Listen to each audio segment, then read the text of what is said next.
எல்லோருக்கும் வணக்கம். எல்லாரும் எப்படி இருக்கீங்க? நல்லா இருக்கீங்களா? சாப்பிட்டீங்களா? என்ன சாப்பிட்டீங்க? கமெண்ட்ல போடுங்க. இன்னைக்கு என்ன லஞ்ச் ஸ்பெஷல்னா புளியோதரை சாப்பாடு, வெரைட்டி ரைஸு. அடுத்து வந்து தொட்டுக்க வந்து சேமக்கிழங்கு ரெடி பண்ணி கொடுத்துருக்காங்க. இன்னைக்கு வந்து இதுதான் ஸ்பெஷலுங்க. பெருசாக ஒன்றும் கிடையாது. இந்த புளியோதரை சாப்பாடில் ஒரு ப்ளஸ் என்ன இருக்குன்னா, இப்போ நீங்கள் லாங் ட்ரைவ் எங்கன்னா போகிறீங்கன்னு வச்சுக்கலாம், இல்லை பைக்கில் இல்லை ட்ரெயினில் எங்கன்னா வெளியே போகிறீங்கன்னா, இந்த புளியோதரை சாப்பாடு வந்து சீக்கிரம் கொஞ்சம் லேட்டாக சாப்பிட்லாம். லேட்டாக சாப்பிட்டா கூட உங்களுக்கு வந்து தண்ணி விடாது, கெட்டு போகாது. இந்த ப்ளஸ் வந்து புளியோதரை சாப்பாட்டில் இருக்குது. இதுவே வந்து சில பேருக்கு வந்து கொஞ்சம் வயசானவங்களுக்கு வந்து இப்போ ஒரு இந்த புளியோதரை சாப்பிட்டா ஜீரணமாகாது. அவங்க என்ன பண்ணலாம், இப்போ சப்போஸ் இந்த சாம்பார் இல்லை ஒரு காரக்குழம்பு அது மாதிரி குழம்பு கொஞ்சம் ஊற்றி சாப்பிட்டீங்கன்னா கொஞ்சம் சாப்பிட்றதுக்கு கொஞ்சம் நல்லாவும் கொஞ்சம் ஜீரணமாகும்.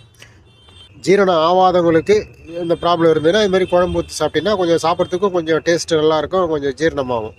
ஆனால் ட்ரை பண்ணிப்பாங்க ஒரு வாட்டி. சில பேர் தக்காளி சாதத்தில் வந்து சாம்பார்லாம் ஊற்றி சாப்பிடுவாங்க. நீங்கள் வந்து புளி சாதத்தில் சாம்பார் அது மாதிரி குழம்பு ஏதாவது கொஞ்சம் ஊற்றி சாப்பிட்டு பாருங்கள். ஒரு வாட்டி ட்ரை பண்ணி பாருங்கள். நான் சொன்னது எப்படி இருக்குன்னு பாருங்கள். இந்த வீடியோ உங்களுக்கு பிடிச்சிருந்தா மறக்காமல் லைக் பண்ணுங்கள், ஷேர் பண்ணுங்கள், சப்ஸ்கிரைப் பண்ணுங்கள், ஃபாலோ பண்ணுங்கள். கண்டிப்பாக அடுத்த வீடியோவில் சந்திப்போம்.